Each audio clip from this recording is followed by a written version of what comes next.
very challenging times. A woman goes through tremendous. I mean, she bears the burden of the physical changes, the hormonal changes, and then if she breastfeeds, and afterward, like she is like very connected to child and goes through lots of different things.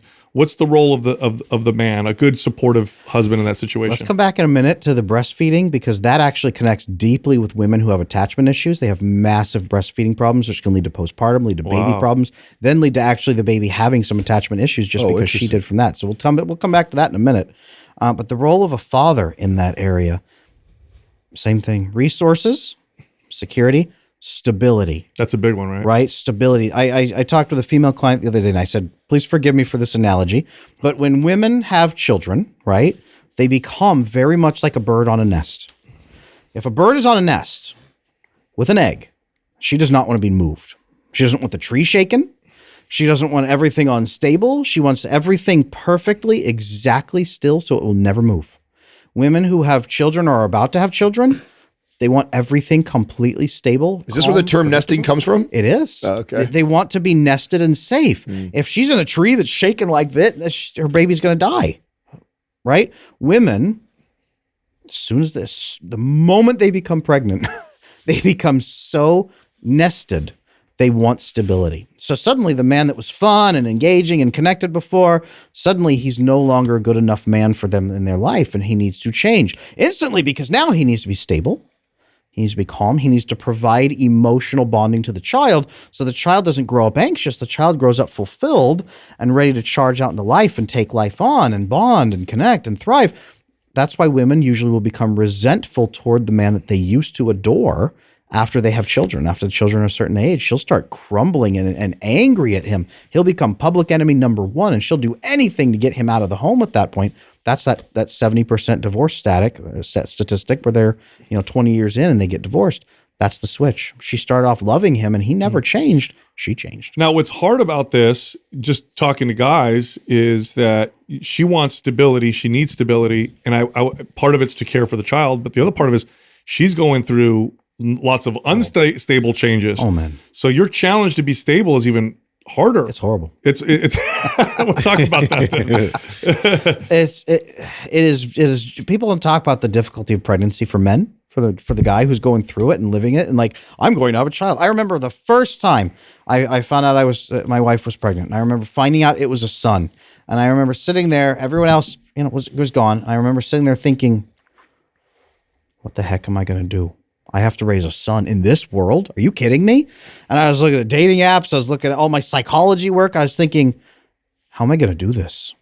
Like, how am I going to raise a boy in this world not to commit suicide? Even just get him through the gauntlet of death. Most men, if you can make it to 25, he probably won't die till he's 55. But the amount of death that happens to boys from 15 to 25 is overwhelming. So you have to get them through this gauntlet of death until they're 25 years old, and then they'll probably make it. And I remember thinking that. And then I remember when my second child, my daughter, was born.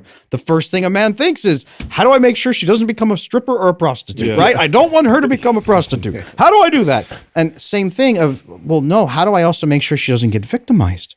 How do I make sure she's not going to become abused? How do I make sure she's safe? How do I make sure last of all, how do I make sure she's happy? And you almost feel like you can't. So the man is going through this overwhelming feeling, and if he doesn't believe anyone else on earth is ever going to help him, now he is alone against the world. He has to carry his wife on his back, and he can't connect with her, right? You've talked about your first marriage. Can't connect with her. You now have to outthink your wife and convince her to stay locked on your back so you can carry her. Now you have to carry these babies on your back, and you are utterly alone in this world where no one is ever going to help you. The pressure on men is overwhelming. No wonder so many men crack with fatherhood. Yeah. They're the first. Yeah, they tend to. I mean, if anyone's going to leave, it's the guy. Yeah. In that situation. So talk about the breastfeeding.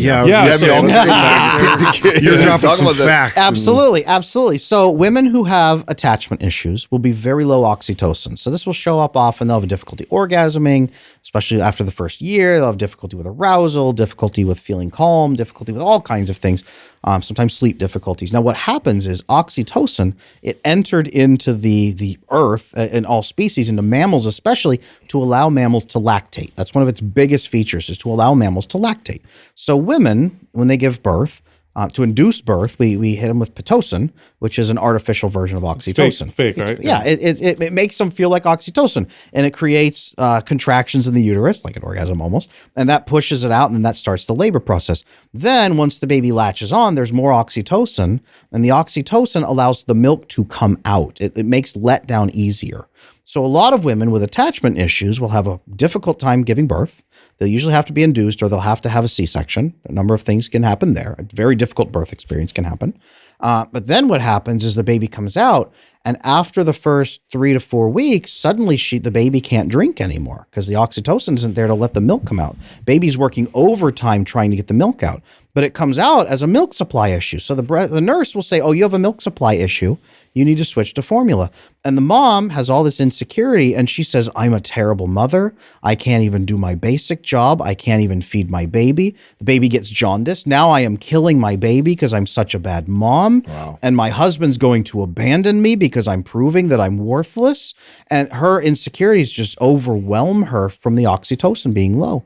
If you can fix her attachment before pregnancy, and if you can give her good oxytocin bonding, the husband giving her that oxytocin actually feeds your children amazingly well. Wow. And I've been very careful with my wife as we've done that. So a little bit TMI, but she actually, one of her major things she does is donate a lot of breast milk, because she's donated 100 gallons or something like Wow, that. that's awesome. They actually wrote an article on her with the milk bank because she was the biggest donor they've ever had. Wow. Because I'm the attachment specialist, so I'm great at giving oxytocin.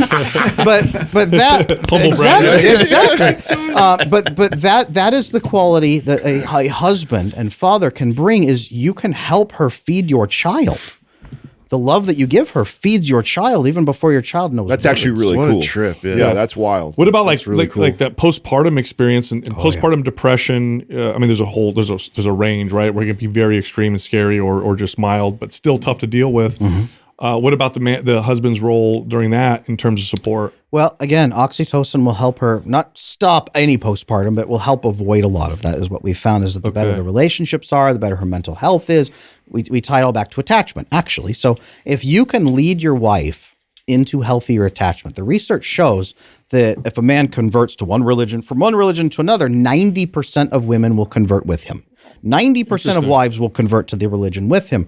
Interestingly, if you haven't burned her out yet and she doesn't have a severe personality disorder, the vast majority of men who come to me for coaching, or they pick up my course or whatever it is, they fix their attachment. Even the most stubborn of wives will lead and follow. It'll follow right into healthier attachment and a better relationship. Then they become more feminine, more kind. They get more oxytocin, more love, more bonding. And then she becomes the wife he always wanted.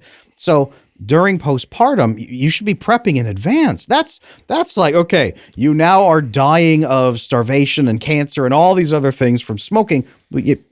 Clean up your health, help your wife, build better attachment, build better connection. So it's the lead into 100%. And then during, you have built an amazing relationship that if she feels challenges, so many women with postpartum, they come in and they say, I didn't think I could tell anyone how I was feeling. I didn't think I could admit how I was feeling. I felt so alone. I felt no one would help me. I felt I was a bad mom. I felt I was going to ruin everything. If you build that in where she can share some of those fears and concerns with you, and then you solve them together, it avoids so much of that postpartum issue too. Were there things that you were doing, because you obviously knew this ahead of time? So were there like specific things that you said to your wife or asked your wife? Oh, yes. Okay, tell me. So here's a technique that I teach. I'm going to teach you guys.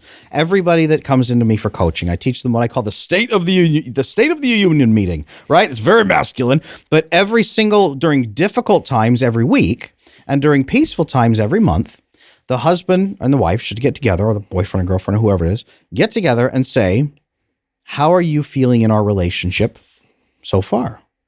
How are you feeling on our relationship so far? You can put a number on it. You could say on a scale of 1 to 10, how satisfied are you in our relationship right now? And most guys, your balls are already shriveling just thinking about asking her that question. And women too, because they're afraid, like, if I ask that question, it opens up all the problems and then we'll see that it's unsolvable and we will break up on the spot. That's most people. They don't want to talk about their relationship or how the other person feels. When you stop and say, how are you feeling about our relationship? Right? On a scale of 1 to 10. And the only other question you're allowed to ask is, how do we help you go up by 1 point? 1 point. Most guys will jump to, how do we go to 10? How can we help you go up 1 point? Here's what's going to happen. If she doesn't think you're going to pursue her and demand answers, you say, hey, babe, where are you at? where are you at this week with our relationship satisfaction wise? She might say, I'm at like a 6 out of 10. If she's honest, she'll tell you like 6 out of 10. You don't say why. You don't do that. She'll never answer you again. You say, okay, 6 out of 10. How do I help you? How do we together help you go up 1 point? By doing this, you have already helped her go up 1 point because you have asked and you now care enough to ask. So you've already helped her go up 1 point. She will give you an answer, like something small. Usually it's top of mind. Like, I just feel like really overwhelmed by being a mom or postpartum. I'm really overwhelmed by this. I'm afraid of this. It's not you. It's me. I am feeling disconnected from you. I don't feel like I'm useful to you. I feel like whatever it might be. She'll tell you something. And then you say, okay, so what do you need from me? And you guys can work on a solution together, right? Men are amazing at this. This is where you bring in the solutions. You sign and you say, okay, would this help? Yes, it would. And then you verbally commit. Okay, I'm going to do that. I will do that for you. Now you've helped her go up a 2nd point. You've improved things. And then you actually follow through on it and you get a 3rd point. This is the easy You're at a 9 hack. now. Now you're at 9. You've gone from 6. Most guys are like, oh, she's at 6. Man, I hope we don't get divorced. And you've gone up to 9 with one conversation. And you have this conversation during tense periods. You have them every single week on Saturday night or whatever. Or during peaceful times, you make sure you don't stop. You have them during peaceful times once a month. Think if you were running a business, you don't never have a meeting unless things are on fire. You have routine meetings and check-ins and say, where's everybody at? Does anybody need help? Hey, where are you at? Are you having any challenges? How can I help you with that? How can we as a team solve that? Okay, everything's great. That's even better news. Thank you, guys. What can we do to celebrate that this week? Have business meetings with your wife and run your marriage like a business, and it's going to thrive. Well,